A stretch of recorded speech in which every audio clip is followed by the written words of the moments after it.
Hey, friendo, Steve here. Welcome back to Ask Wrestle Juice. You guys left a bunch of great questions. They're right next to me. Where's the thing? They're right next to me right here. I can point at them right here. We're going to start off with the top one here. Film History Videotape says, Mommy is back. When would be the best time for her to get her title back? So, of course, at the end of Monday Night Raw tonight, just as Liv Morgan and Dominic Mysterio, we're going to share a victory smooch in the middle of the ring.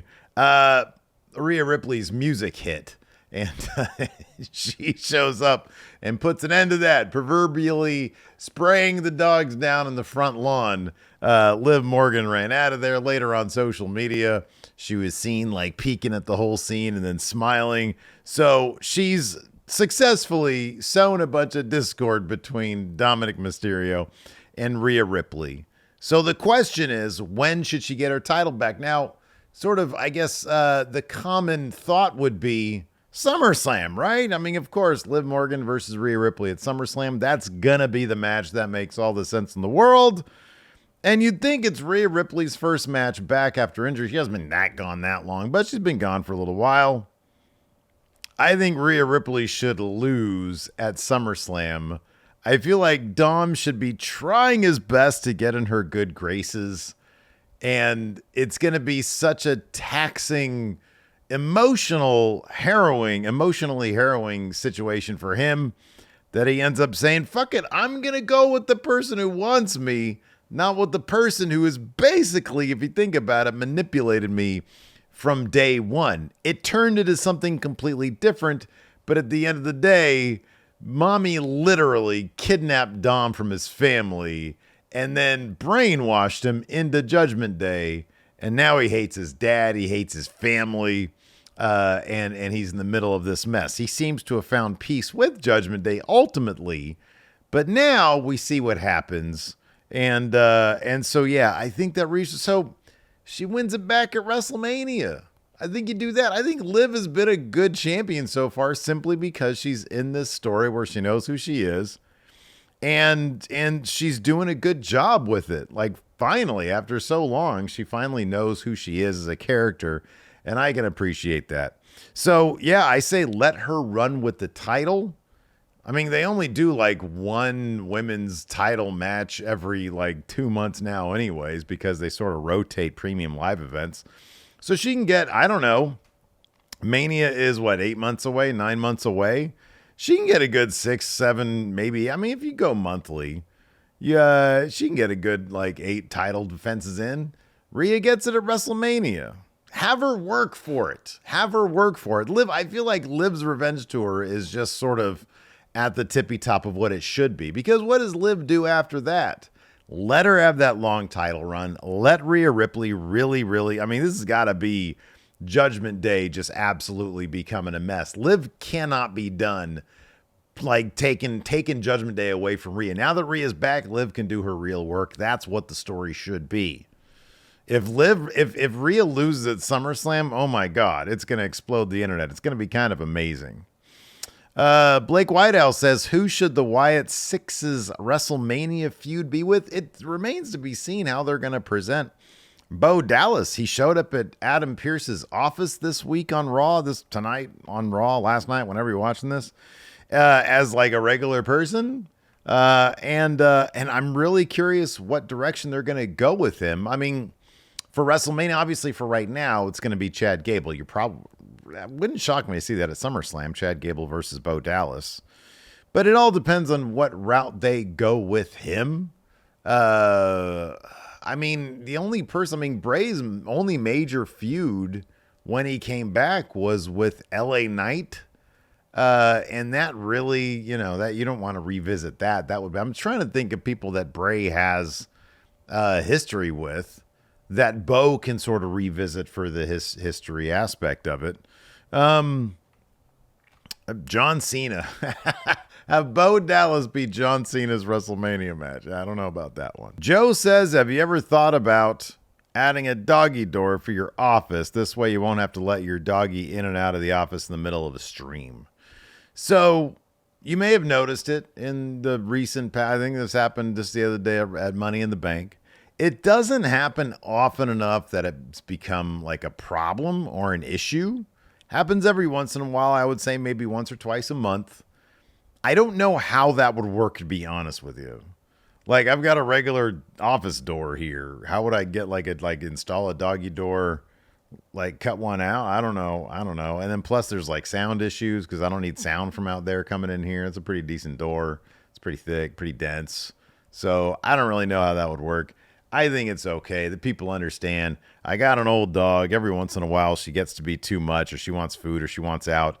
But then she's very insistent on being in here when she's not doing something else. It is what it is. I ain't worried about it. It's TKK says, hypothetically, if Triple H never suffered his heart attack and Vince hadn't taken over NXT, like we hadn't gotten the 2.0 or the newer revamp, where do you think NXT would be? Like, would we get more of the three? So I think the rest of the question is, will we get more of the brand on brand Survivor Series type stuff that we got in 2019? I think the bigger question really is, if NXT was beating AEW in the ratings, would we have gotten that? Because that rebrand was happening regardless of whether or not Triple H was there.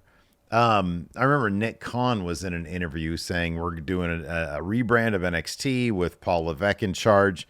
And it was around that time. And I don't know, maybe, just maybe, part of the, one of the rumors going around, or I guess it's just speculation, and I don't think it's necessarily out of pocket to think this might be the case, that the announcement, or when Vince told Triple H, hey, we're going to completely gut NXT from what it was, that might have caused some health issues. It seems like a highly stressful situation.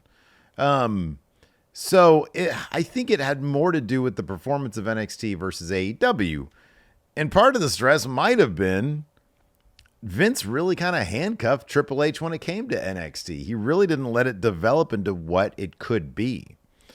So if AEW never existed, or NXT was allowed to be what it should be, yeah, I think we probably would have seen it established as more of a third brand. But yeah, I don't know. I think the transition would have been awkward. Like, I feel like they could have integrated those new signees in a much more organic way if you would have had that transition take place over 6 months instead of overnight, which is what they did. They're in a good place now. But yeah, I think it'd be a lot more than just Triple H's health stuff, Vince taking over. I think Vince probably was upset that NXT didn't hold its own against AEW, which was, using WrestleMania level main event guys, with a big budget, traveling to different arenas, and they had like the cool factor behind them. Of course they were going to win. NXT still kind of held their own. So yeah, it was an overreaction, I think, but it is what it is. We got what we got now, and everybody seems happy. B. York says, who would John Cena's final opponent be if Vince was still in control? Baron Corbin. Maybe. No, probably not. I don't know. Brock, Randy.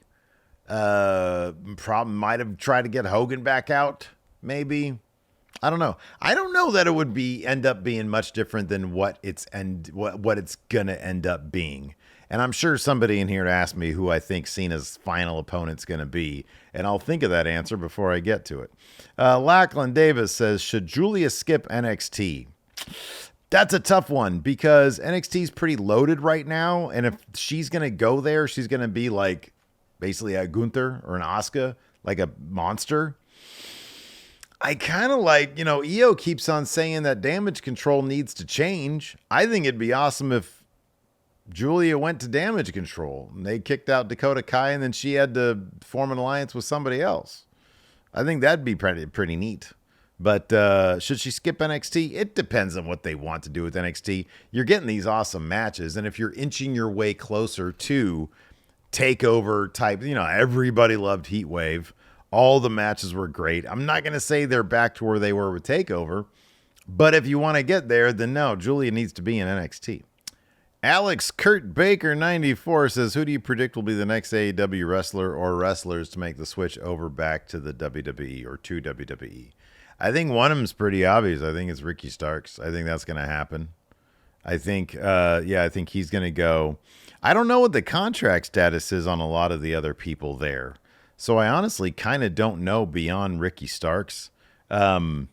Maybe there are people in the women's division that, dude, I'd love to see Athena go back under Triple H. I think that'd be awesome, especially kind of as the character that she is now. I think that'd be a lot of fun, but I don't know if she's looking to do that. She seemed to be pretty burned by WWE. Jeremy Bowman says, what's your fondest John Cena moment and who would you like to see retire Cena? It's either the CM Punk Money in the Bank match or it's Firefly Funhouse match. Because I thought that the fact that, when it was revealed that John Cena basically wrote most of that to me is insane. That he has such a self-awareness over his career and his time in WWE that he wrote that Firefly Funhouse match. I thought that was absolutely brilliant. I thought that was great. Okay, so the question is, who would you like to see retire John Cena? He says John Cena versus CM Punk or Daniel Bryan at SummerSlam. Wow. Bryan would be something else. I would love it to be Bryan. I think Bryan Punk. I think Randy Orton's up there too. Another guy that's sort of on the down low, AJ Styles. AJ Styles, I think AJ Styles can put in that like fucking awesome match. Cena wins, and I think that'd be cool. I would love to see AJ Styles and Cena had some really good matches. Mr. Van Cleef says, why isn't Zack Sabre Jr. a bigger deal in New Japan? It seems like given their loss of main event talent recently, he should be a world champion, right? Yeah, I know. I don't get it. I honestly don't. I see him up there with the Ospreys and the Jay Whites. Why wasn't he a world champion? I don't get it. No idea. I'm assuming maybe they have some sort of metrics that indicate that he's not really the draw that they need him to be as a world champion. That's the only thing I can guess. I don't know, though. I think he's got everything. I love Zack Sabre Jr.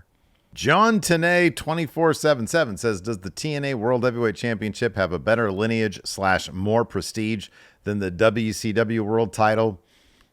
No offense to people who love TNA, but no. They do have a longer lineage, more people, and there's a lot of crossover. I'm kind of curious just how much crossover. I would imagine there's probably more crossover than not. Actually, now that I think about it, maybe not. Yeah, no, I mean, dude, WCW, their run in 98 was just 97, 98 was absolutely epic. Nah, man, I don't think so. So it's nice to have, that spark, that one moment that you have that's just absolutely beautiful, and then Vince buys it. Dark Simba says, who do you see dethroning Sammy for the Intercontinental Championship down the road? If not Braun, well, Braun speared Sammy literally out of his shoes tonight. Does that mean he's going to win the Intercontinental Championship? Man, I don't know. It seems likely they're going to have a SummerSlam match. I'd love it to be Ilya Dragunov, simply because I think the matches would be amazing. I think they'd be great matches. Could you imagine like Ilya Intercontinental Champion and Gunther World Champion? Hope he doesn't win it at SummerSlam though. Let's see here. Funky Spaceman Island says, Dabba-da-Dabba-da-E seems to mostly think of Money in the Bank briefcase as an albatross they have to deal with rather than a star-making vehicle. How would you revamp Money in the Bank to make it feel less like an obligation? I disagree with the premise. I don't think that they think of it as an albatross. I think when Austin Theory had it and Triple H had to deal with that, I think maybe that's different. I think he saw that as like, okay, how do I figure this out? Because I'm really painted into a corner. But it was his decision to do the Drew thing. I think he saw it. I think he sees it like he sees everything else. An opportunity for a story beat. I think that the way Triple H probably books things is it's entirely possible that he doesn't necessarily view Money in the Bank as something that needs a guaranteed win. I do think Tiffany Stratton is going to cash in on Bayley at SummerSlam. I think that's going to happen. I think it makes a lot of sense, and I think it's one of those things that it's just because it's obvious doesn't mean it's not going to happen. So I think that's going to happen, and I think that's going to be a successful use of the case. I think the Drew situation was a successful use of the case as a story beat.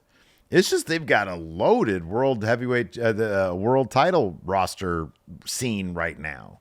So and Cody's going to keep his title wrapped up for a long time. So right now on the men's side of thing, there's no need for it. On the women's side of thing, I think it's going to pay off. I think it's going to be a good moment for Tiffany Stratton. Stefan says, should Gunther squash Priest at SummerSlam? No.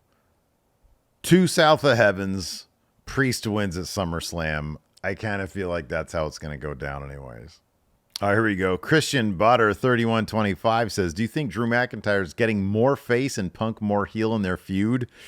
Man, it's just a blood feud. I don't think that they are one bit concerned about who's good guy and who's bad guy.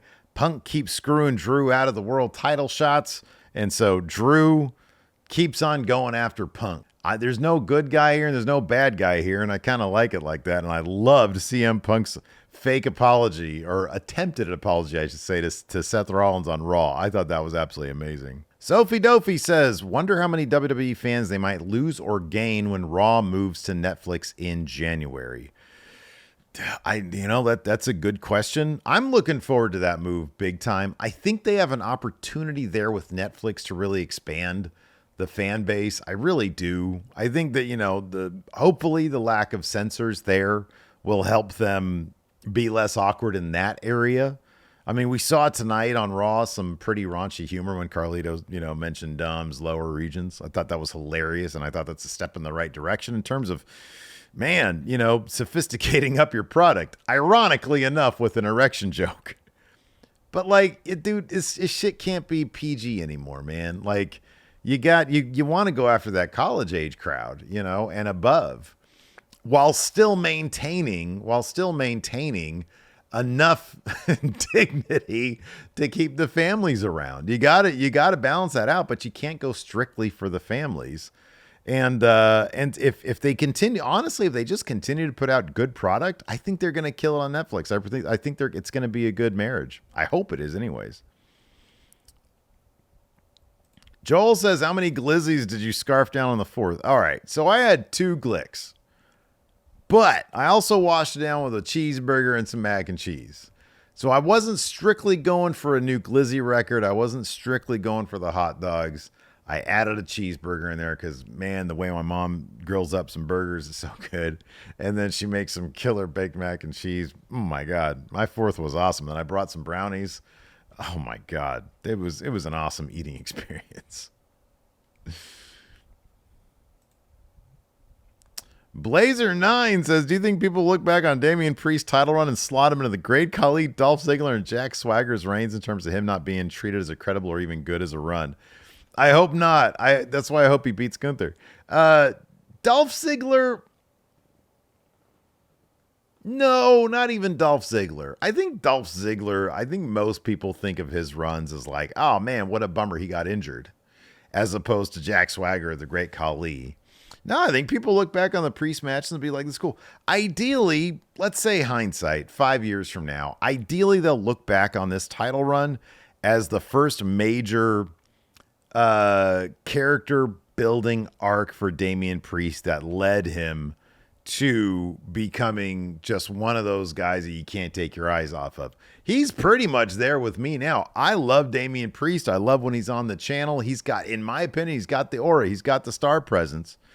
It's just, Raw is an ensemble. So it's not like Cody over on SmackDown. Raw is much more of an ensemble show. So he's not the A story. If he beats Gunther, he will be. Ooh, Marvell's got a good question. Is the Speed title really that much better than the 24/7 title? Outside of aesthetics, it's definitely better looking. I do think so for several reasons. Marvell, if you remember watching Raw back when the 24/7 title was a thing, those segments were absolutely unwatchable. Every once in a while, they do something funny with Truth or Carmella or whatever. But I think that was when they were palling around. But come on, it was completely unwatchable. Speed isn't even on Raw. So if you're talking about the ultimate prestige of a title, I think the Speed title will end up coming off a bit more like the Cruiserweight title. Oh, that was kind of a cool concept that they did. That was pretty neat. They had a whole show on Twitter just to have really fast matches. That's kind of cool.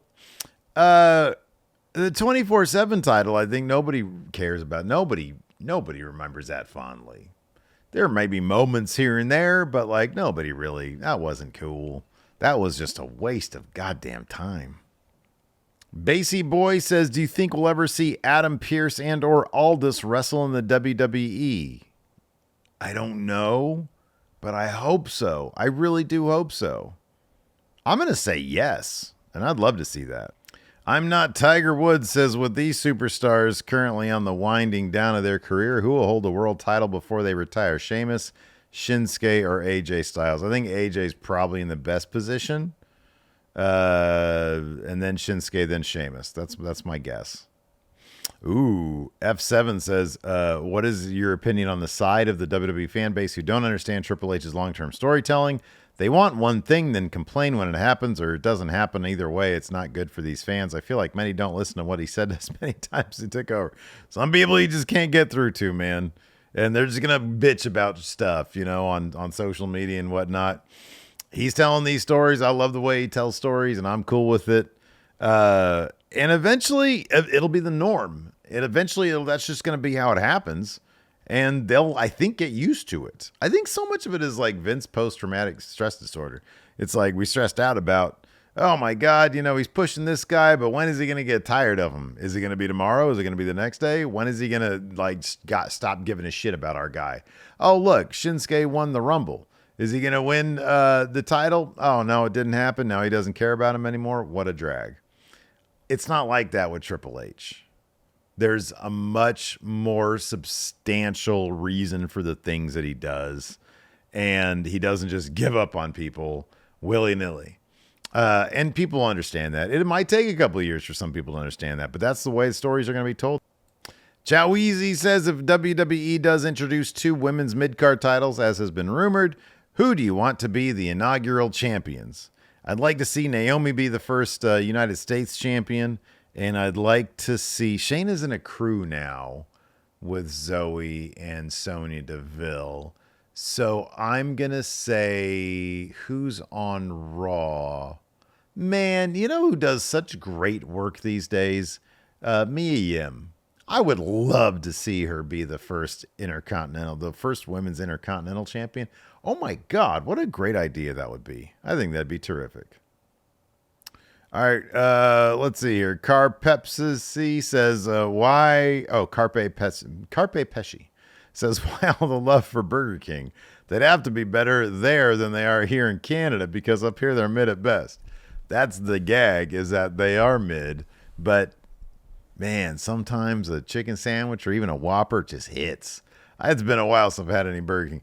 Their croissant sandwich in the morning, oh man, you don't feel very good afterwards, but goddamn, it tastes good going down. I tell you what, yeah, it's probably the same here that it is there, man. It's just Burger King's one of those things that's funny because they've always been second place to McDonald's. You want actual good fast food? It's Popeyes. That's like far and away the best there is. Oh my God, that sounds so good right now. Skin 94 says, you and Larson have been close friends for a long time. Have you and him ever taken any fishing trips?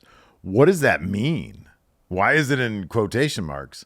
For his bachelor party, we went to like actual fishing, but there was no quotation marks. What's a fishing trip? What is like, why are you being coy about it? Y'all are going to light me up in the comments being like, oh, you idiot. It's about doing something, blah, blah, blah. Deep Voice Dude says, do you prefer, we'll end on this one. Do you prefer Saturday or Sunday premium live events or pay-per-views? I am going to say I think I prefer Saturday because you get it done with, and then the next day you got free to do whatever you want to do. You finish up on Saturday, you go out, have a beer, come back, you can sleep in, if my dog will let me sleep in, which she usually doesn't these days, and then you're good to go. So I think the Saturday is what I like. Anyways, and this is usually WWE. They're usually, you're in and out in 3 hours. It's nice.